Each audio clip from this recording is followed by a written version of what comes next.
Welcome to the Leadership and Success Podcast with your host, Coach BZ. If you need to develop into a better leader, this podcast is for you. If you want to achieve a greater level of success, this podcast is for you. His mentor, Dr. John C. Maxwell, said it best: everything rises and falls on leadership. We hope to inspire you today and provide you with an insight that has the potential to positively impact the trajectory of your life. Welcome to the Leadership and Success Podcast. Hello, everyone. This is Busy coming to you from Silicon Valley. I have a very, very special guest today. We're going to be talking to Dick Wilkinson. He's the CTO of Proofline. When I first met Dick, he was working for the state of New Mexico. He is a cybersecurity professional, CISO certified, just like I am, and he's also a member of the Forbes Technology Council. How are you doing, Dick? Good morning to you. Good morning. I'm doing great. Thank you so much for having me on the show this morning. Absolutely. And it looks like you also have some military experience like I do. And I believe the Navy did beat you off this past weekend, which was pretty awesome. That did happen. Yeah, I had to Google the results. I didn't get a chance to watch it. But when I knew I was talking to you, I said, I better look it up and see, because if the Army lost, I'm going to hear about it. And there you go. So sorry, I'm just giving you a hard time. But yeah, so if you could tell us kind of about your leadership journey. You are a CTO now, and you used to be an executive of the state of New Mexico. Can you tell us kind of about your leadership journey? Sure. Yes. Well, I'll work backwards a little bit. You're right. I am currently the Chief Technology Officer. This is my own startup company, Proof Labs. So I'm a founder, and I gave myself the title of CTO, of course, because I want to be the technical engine behind the company. So I've got my business partners that have experience in other areas. So we've balanced that out to kind of take on different roles. So I felt comfortable being the technical driver behind that because you're right. I was a state employee for the state of New Mexico for 3 years. I was first hired there as their Chief Information Security Officer for the Judicial branch of the state. After working there for a little while, since this is a leadership podcast, our boss left his position, and I saw, what would be a vacuum. And I said, you know what? I know I have the skills to do this. I'd like to apply. So I took on the role as the Chief Technology Officer and hired another Chief Security Officer behind me. So I served in two leadership positions for the state for approximately 3 years there. And that was after 20 years in the Army, which is, what you were giving me a little ribbing about. I've got my Army shirt on. I'm very proud to be a retired Army Chief Warrant Officer. So I was a technician in the Army as well. And of course, my leadership training and skills in any formal, tangible thing that I have comes from the Army. But I know that, I think a lot of us naturally, even as kids, you're the first, when there's an assignment, you're the first kid to kind of rally the people around you. And I've got an idea, let's try it this way. And I always took that kind of position in a group.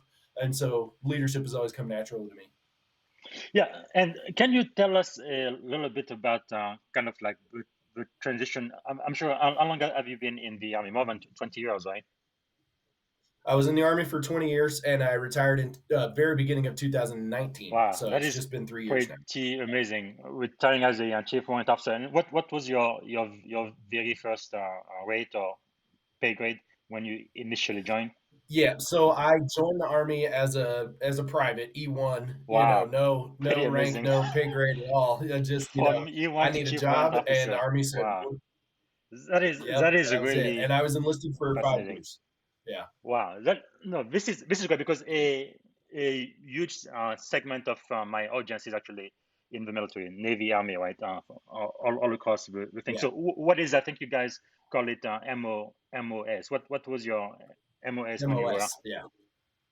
enlisted? Yep. So in the Army, luckily I had the ability to stay in the same job for all 20 years. I didn't ever have to change. There was no career change for me. So I did signals intelligence Wow, for the entire 20 years. So I started that as a is private, pretty cool. learning about the basics of waveforms and radio frequency technologies. Yes.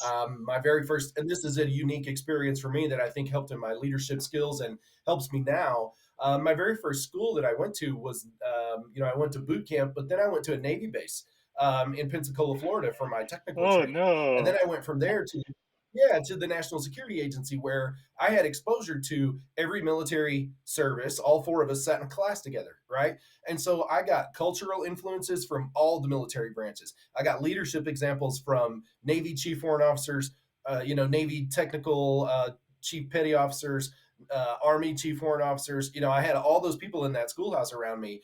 And so having those leadership examples, having Air Force, Army, Marines, and Navy all sit side by side in a class and grow Hmm. up in that environment together, and then hit the fleet, together, and be in that same type of environment, civilian leadership again there, getting examples of what all those different things look like, even as a E1, E2. It was just a rich environment to learn from. Wow, that is pretty amazing. And how was the transition for you then to kind of go from junior enlisted to senior enlisted and then to officer to chief warrant officer? Yeah. Yeah. So I was, I think this is something that a lot of your listeners will probably really tune into. I was very goal oriented, and the military makes that a pretty straightforward process. It gives you a ladder to climb, and it gives you really clear goals of like how go to this school, achieve these many credits, get this type of assignment, and then you'll get that next rank. And if not, that's not always under your control, but the roadmap is there.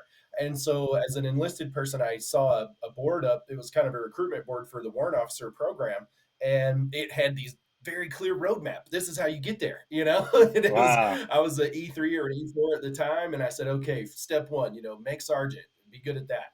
Then Hmm. step two, get this school under my belt and get good at those technical skills.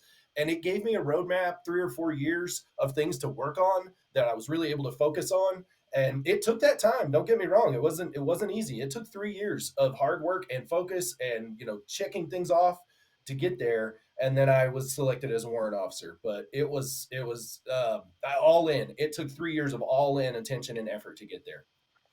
Well, that is really important to know. I think that's one of the greatest leadership success, right? First, figure out, what the issue might be, kind of what the path looks like, what all of the requirements are, and then start to work one by one to achieve those milestones. And then before you know it, you will get exactly where you wanted to go. Well, Yeah. that is quite something. Now, the other thing we share in common is we are both members of the Forbes Technology Council. Can you tell me about your experience being a member of the council and the type of benefit you get out of it? Sure. Well, I'm glad that you kind of invited me. I saw that you had joined after we had taken a class together, and I said, Mhm. that if Bob's doing it, then there's probably some value in it. Let me see what it's about. And so, yeah, I applied to the program last year and was accepted. It is an exclusive program as far as needing to have some specific experiences or a current role in the industry. And I was working for the state at the time.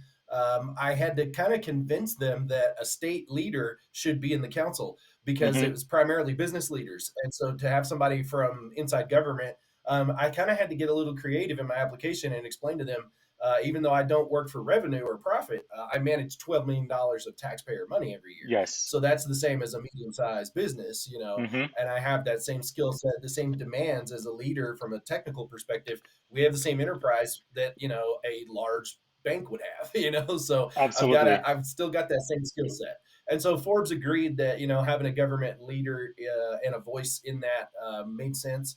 And so I was very happy to join the council, and I really talk a lot there about basic technical, things where I can, but usually my topics are more around business leadership and how security leaders can bring business value to the rest of the organization outside of just technical solutions. So that's Uh, generally what I try and write about, both in Forbes and other publications. I think it's something that the audiences get plenty of technical resources. They don't always get yes. that soft skill resource, especially written about. And so I think Mhm. that's something I'm just feel comfortable with. So Forbes has been a great platform for that. Yeah, let's talk about soft skills because in my career, I've seen quite a few CISOs, head of security, who are extremely technical, but they don't always get the business piece, right? Like myself, Mhm. I earned a MBA just because of that. Just wanted to learn more about how to manage a business and how to align business with security. Tell us more about why it is important for somebody who leads the cybersecurity function to also, be good at business and leadership. Well, we don't trust robots to run the internet for us yet for a reason. You don't. The security officer kind of acts like a robot in that you look at it and say, does this make the system more secure or less secure? And then that automatically equals yes or no. If we're moving towards more secure, we should do it. If we're moving towards less secure, don't do it. And that's a robot level decision. And so when you're a technician, that's the decisions that you make, right? Hey, I know this is not moving in the right direction. We're not going to turn it on. We can't implement it. Don't do it. And so that's where your technical CISO gets stuck sometimes. They've got their essentially a formula in their head that's always running, and they know every little change you make, does that make me more secure or less secure? And they push back on anything that disrupts that formula, right? I know that. I've seen it. I've had it in my head before too. But you've got to look around the room and realize the people sitting across the table from you are not robots. They're not like you. They're not making technical decisions based on a clear, mathematical formula. Almost nothing in their life that they're trying to work with is as tangible as that. They can't really predict what that next revenue stream or outside market force is going to be, where you can look right at it and say, I know my threats, I know what I'm secure against, and I know how to turn it on or off. They don't have that concrete in their life. So you got to take some of those concrete robotic decisions out of your process. And you've got to say, I know what that becomes an indicator. That becomes one part of my decision process, not the entire process. Take that as the seed for where you start thinking and go, I know it makes me less secure, but what other reasons does this matter to the other people in this room? And if it really matters to a lot of them, you've got to turn that robot switch off a little bit as a security officer and say, you're accepting risk. Let's talk about what that means. And now you've got a human level conversation to have with somebody around, why does it make you upset? Why does it make you as the security officer think we're in a dangerous position? And maybe they didn't understand that before. It doesn't mean you're going to come to your goal. It doesn't mean that that's the right answer either. It just means you can make the other folks aware of the risks that are associated and get away from that yes, no, hard logic type of answer. No, that is great. I think we definitely need more common sense leadership and also business savvy among cybersecurity professional. I remember, I think it was last year, right, at the EC Council conference. You had the presentation. You talked about FUD, right? Fear, uncertainty, and doubt. And you were saying how pretty much, even when I was coming up in this field, it's like the sky is falling. The sky is falling. Everybody needs to be afraid, but that's not always a very successful strategy for cybersecurity, is it? No, in that topic, I was definitely talking to your organization insider. When you're inside and you're trying to make those decisions with your peers that are right around you, you don't want to walk around motivating those people with fear all the time. It leads to a situation where they maybe don't want to interact with you, right? Because you are the bad news, right? You are the resource where they get bad information or they get upset about something, and so it doesn't really lead to better relationships if that's all you do is show up to every weekly meeting and run some headline about what we should all be scared about. So yeah, I definitely encourage people internally. You need to base your relationships on talking points and decisions other than what should we be afraid of. You need to have conversations with your leaders that are not, this is the hole we're patching up today because some new threat popped up. You need to talk to them about your proactive plans. You need to talk to them about the positive things that you're doing that aren't just fear-based or reactive. And I think people will understand that. People really get a better grasp on your proactive plans, and they want to participate in those. People don't really want to be a part of the scary stuff. They want to be a part of the, it makes you feel better to know you're protecting the organization. That's what they want to participate in. So, but outside of that, though, there's a flip to that. When you're not inside the organization, and this is what I'm learning now, I wouldn't say I'm on the sales side of things yet, but being an external influence, sometimes you have to get people's attention with fear. You just have to, to get their attention first. It's the only thing that they'll pay attention to. The news knows that, right? That's why every headline is a breaking news, right? They got to grab your attention, even though it's not really that much of a big deal. And so sometimes you have to use that breaking news mentality with security topics and then back off that edge a little bit. But if you're that outside force, you're not inside the organization and already a trusted factor, sometimes you have to use fear to get attention. And that's unfortunate, but that's where our industry is at. Yeah. So Tell us a little bit more about your transition. So you went from working for the U.S. government, the Army, the state government, New Mexico, and now you are branching on Mhm. your own with Proof Life. What has that transition been, being an entrepreneur and starting something from scratch? Kind of what inspired you to launch like that? Yeah. Well, on my way out of the military, and so I'll talk to again your audience that maybe are people transitioning or will eventually transition in the future, whether that's after 20 years or after a couple of tours. That time to step out and figure out what you're going to do next is it's daunting. It's critical. You're probably not going to get it right on your first try. You're gonna find a couple of jobs, and the turnover rate for people after they leave the military is pretty quick. A lot of people bounce around between 2 or 3 jobs when they first leave, even within the first year, because they either culturally don't fit or the work is not what they wanted or whatever it may be. So for anybody else out there that's looking at that transition, give yourself a little room to make some mistakes. Give yourself some Mm, room to feel it out. You don't have to jump directly into your next career the next day and get it right on day one. Nobody does that, so don't think that's what you're going to do. With that being said, after leaving, when I was on my way out of the door of the Army, I said I want to get as far away from government as possible. I want to go out and do security for banks or hospitals or whatever, and learn. Because for me, it was I know how the DoD does this, and I know how we turn computers into weapons and do this stuff. I want to see how everybody else does this. mhm. Well, I didn't make it very far. I made it to state government from federal government, but it was still a significant change in culture, in operational tempo, in the demands of what my stakeholders and business leaders needed. And so, even that was still a huge eye opening and educational experience. And that's another note. You don't ever stop learning just because you're the CISO or the CTO. You've not learned it all. You're learning some new technique. You're learning a management style. You're interacting with a type of person you've never had to manage before. You never stop being challenged to learn in these positions. So if somebody thinks you get a C level job and you've somehow figured it all out, that's absolutely not true. So I did spend that time with the state, and I was glad for it. I'm still glad for it. I just recently departed in August. There was a couple of decisions that weighed in on that, and I still am politically active and motivated. I was seriously considering and had already put together some plans to run for federal Congress. Nice. My family decided they weren't really on board for that yet, and my company Proof Labs was there, and I said, okay, this is what we're going to do. So Proof Labs is incorporated. As of earlier this year, I have my partner Rick Aguilar. We've been working together for a couple of years now, searching for projects, looking for opportunities to create our own company. So while I was a state employee, we were kind of surveying the market, and the decision of making that jump.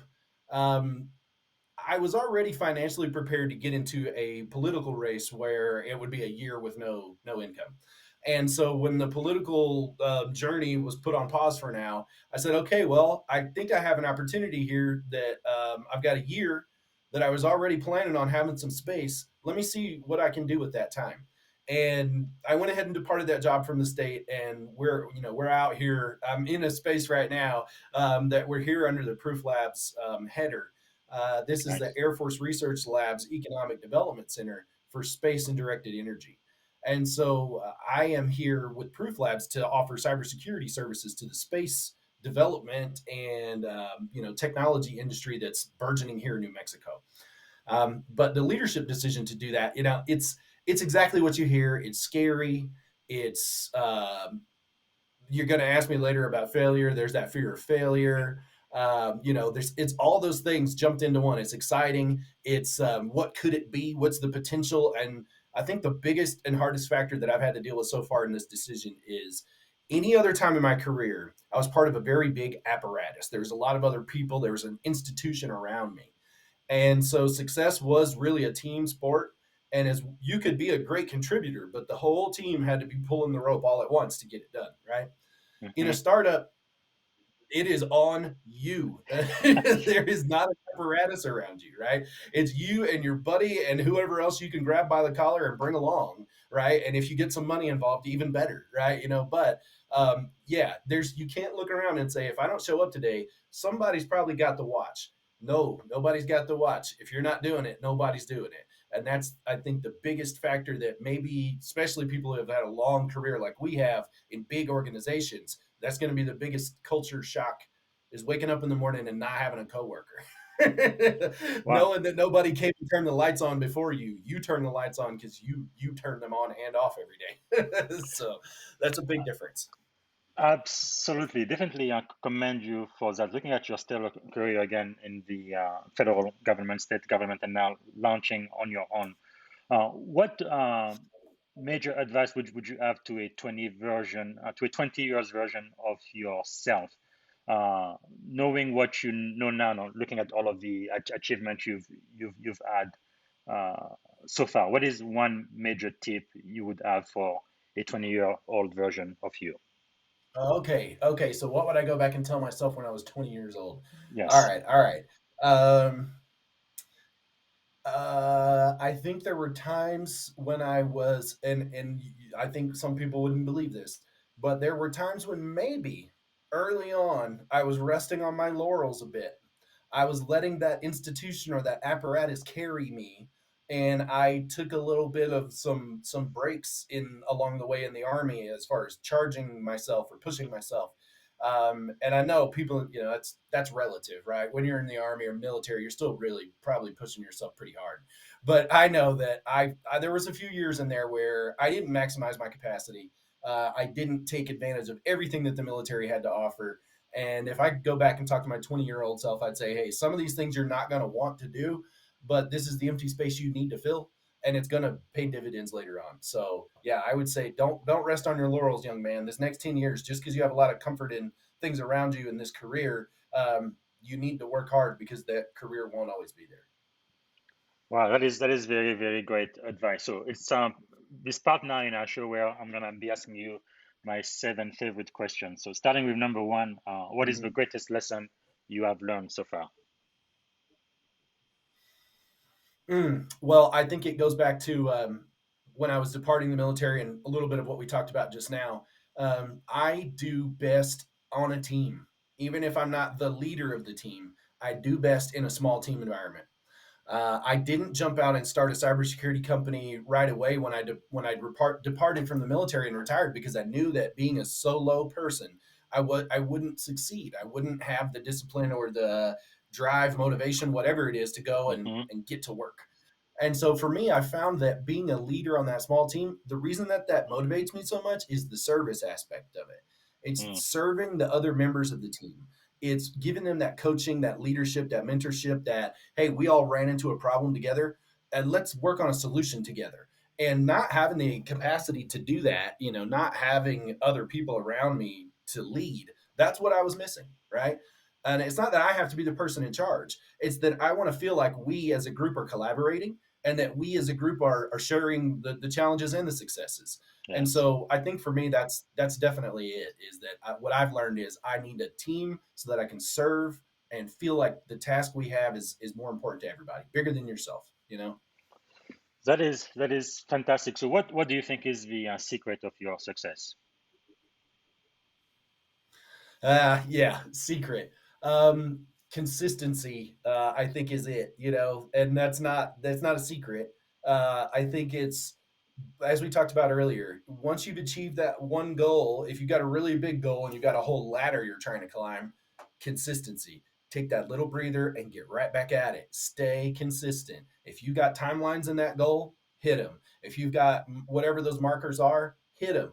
And if you don't hit one, get up tomorrow and keep trying. That consistency um, is it. I mean, that's the key to success. I can't, yeah, I've ran into roadblocks. I've had problems in my career. I've had issues in life outside of the Army, but I kept showing up, and that was it, consistency. Yes, I think it was Woody Allen who said that success is showing up, right? Because there are some people who just don't show up, and if you don't show up, there is no way you Yeah. are going to have an opportunity to make a difference, right? So, what is the greatest Yep. leadership advice you have ever received? Mm. This was hidden a little bit. This was a leadership lesson, but it was hidden behind another thing that was trying to be delivered. I had a first sergeant, and if you're not in the military, that's the senior enlisted person in the group. They keep track of all the knuckleheads, pretty much, right? I was the knuckleheads, and the first sergeant showed up and tell me to quit being a knucklehead. And so there was a day where we in the Army, we all like to stand in a square and listen to the leader talk, and that's how we know what we're supposed to do today. It's called standing in formation. And so we were standing in formation, and the first sergeant came out. I was a sergeant at the time, so I was paying really close attention to this guy because he's what I'm supposed to grow up and turn into, right? So Mhm. I'm paying attention to everything this person says. And he came out and delivered some information to us that nobody was happy about. Nobody wanted to do it. It was sort of, yeah, we're gonna have to stay late one day, and it's gonna be a really crappy day, and just get ready for it. Tomorrow's gonna suck. And it was one of those kind of things. And it was a surprise, and just wasn't what anybody wanted to do. And he told us, listen, I don't want to do this either, right? And then he dropped some knowledge on us. So here it comes. He said, listen, my job is to go into the room and talk to the captain, and he's going to tell me what to do. And it doesn't matter whether I like it or not. It doesn't matter whether I agree with it or not. I have to come out here, and I can't say, hey, the captain said, here's what we're going to do today, and put that blame on him. I walk out Mhm. here and I own that order like it's coming out of my mouth, because it is. Mhm. And I'm telling you guys what we are going to do. I put my internal opinion and how I feel about this crappy day that's coming tomorrow in my back pocket, and I shut up about it. And I come out here and I do my job, because it's not my job to argue with the captain. It's not my job to tell you how much this is going to suck tomorrow. It's my job to tell you what the captain said. I come out here and I do my job, right? And that, I got it. To me, as that sergeant and in the military environment, I know that's unique, but I got it. Okay, it's not your job to have to make that decision. It's that person's job to make that decision. And knowing when you are or are not the decision maker, that's the lesson there, right? And that changed my perspective on so many things that I would be Mhm. frustrated about in the future, right? For the rest of my career, where I'd say, I don't like the way this is going. I don't like the decision the command made. And even when I became a warrant officer and an advisor to the command, there was a ton of times, right? That made the problem worse because I saw it more often. I got told no more often, right? I got told Mhm. this is the operational need. This is what we have to do. And yeah, I learned how to recognize, when are you the decision maker? When is that your job, and when is it not? Wow, that is very, very profound. Really, a lot of the leadership principle I've learned in the military really apply in real life in the industry and pretty much across the board. Thank you for sharing that. So, question number two, what are you learning now? Mm. So I'd say right now I'm learning. I'm continuing to open my scope. I think is the big thing as a leader, and both from a business development perspective, that's important, but from a personal perspective, just like I said, when I departed the federal government and I wanted to go learn about the rest of the industry, and I made it to state government. I had discounted the idea that I would have a lot to learn at state government. I thought it's going to be exactly the same as federal government. It's Mhm. not true. There was enough there that it was quite a bit different, and I had a learning curve. I had to figure it out. And so now I'm in that same boat again 3 years later, where I don't have any assumptions this time, though. I don't think I know anything about what's out here, right? But I'm opening scope. I'm looking around, and I think that's what I'm learning is what is, from a technical perspective, what are the security needs of other industries? Why have they come up with the solutions that they have that are different than the DoD? But really, from a personal perspective, it's understanding the motivations of that industry. It's understanding the business needs of why would they make a decision like that. And if you look at it from that, security officer perspective, that's a terrible idea. But when you open that scope and start to learn about the other needs that are in that business or decision maker's life, you understand why they do the things that they do. And you don't judge it as harshly, and you can come alongside them. And as an advisor, like I often am, you can help them make better decisions. So continue to open your scope. Wow, always have an open mind. That is great. So, question number three, how has failure shaped your life? Uh, I saw this one the very first time you sent me the questions. I think a lot of people probably get a little worried about this question. I'll be very honest. Failure, the fear of failure has been the biggest impact of failure on my life, is that it has motivated me, maybe not in a good way, to not take certain risks in the past, to not get involved in certain things that I thought might not lead to the outcome that I wanted.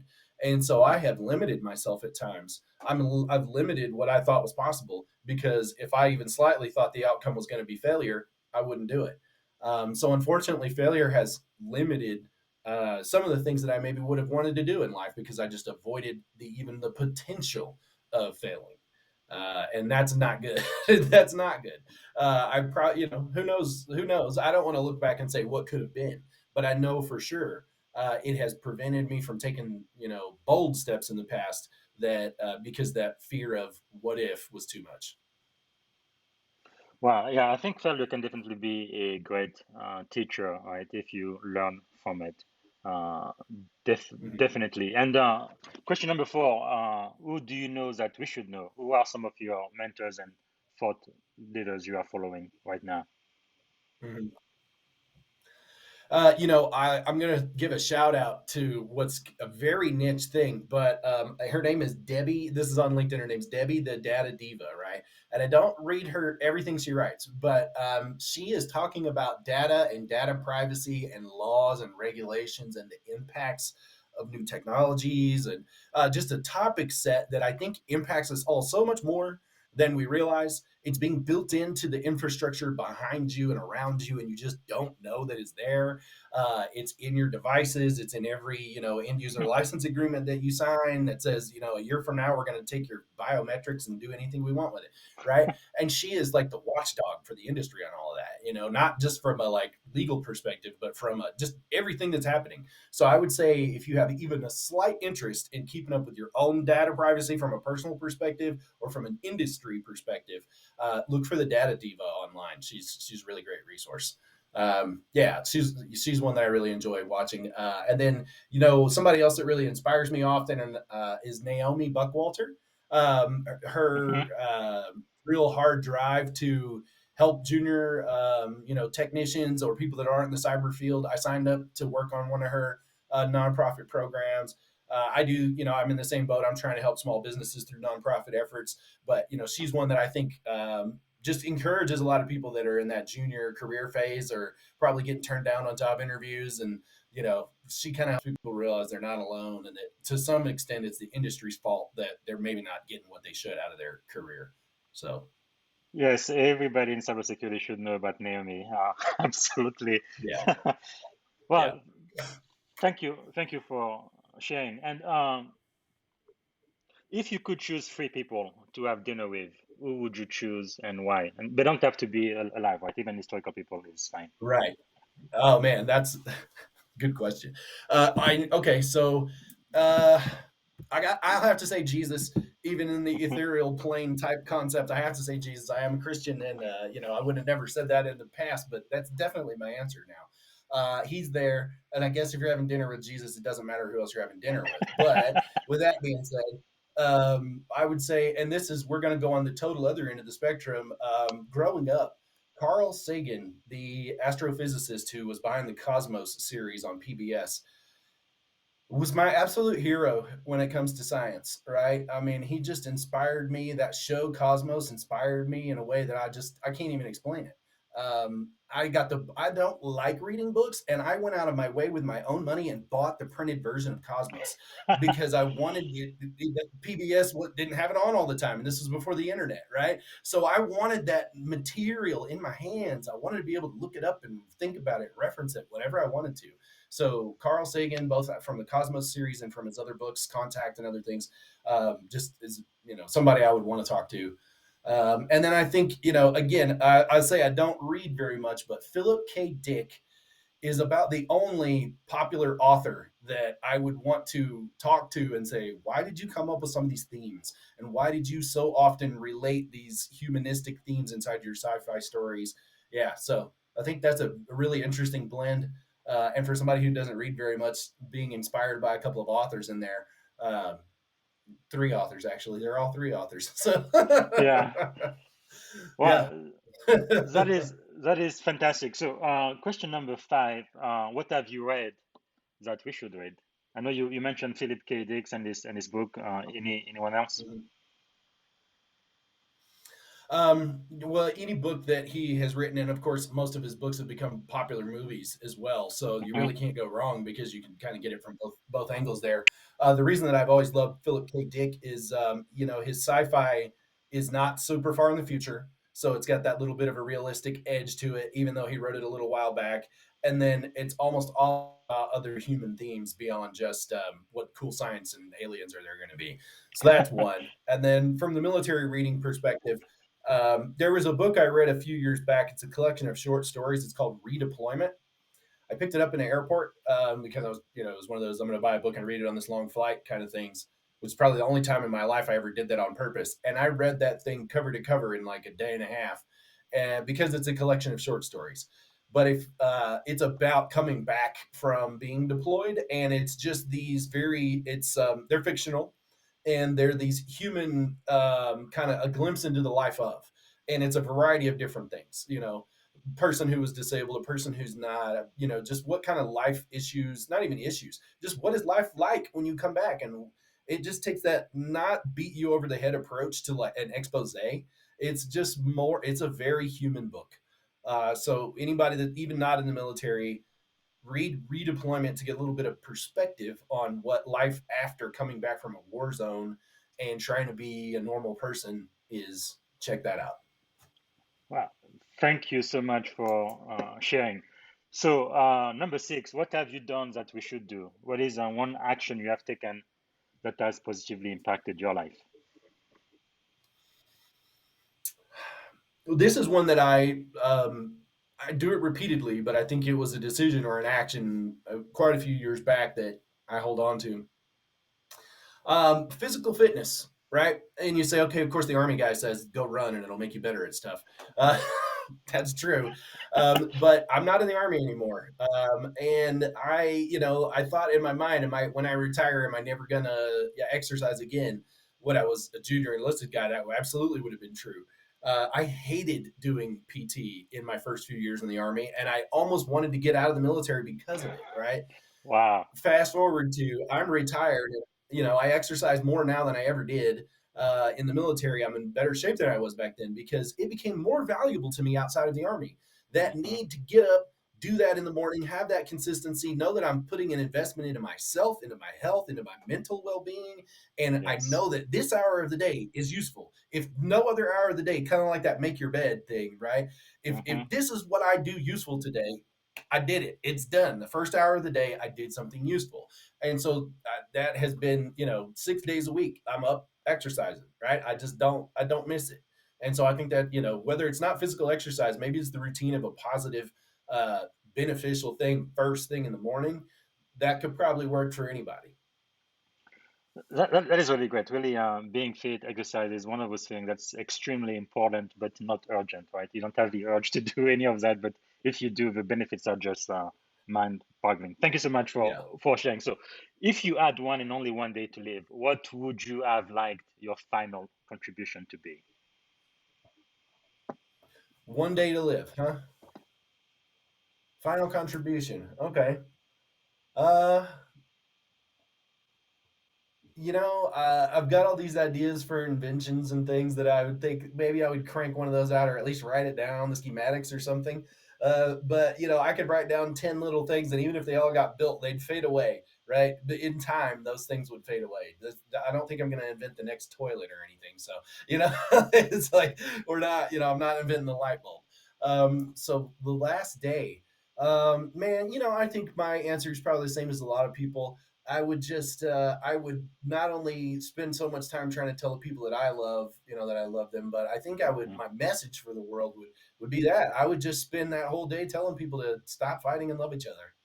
And that Wow. sounds like goofy, but that's it. I'd spend that entire day just saying that to everybody I could.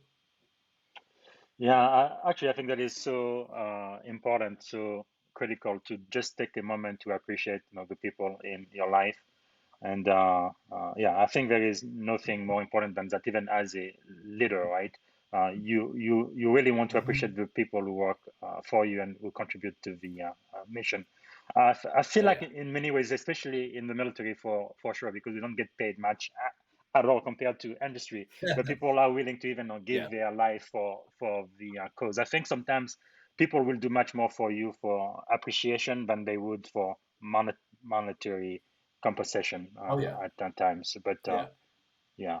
Okay, cool. So the final question we have for you is how can we add value to you? What could we do to make Mhm. a difference? Well, I pick up a lot of uh, nonprofit type banners or community help type banners.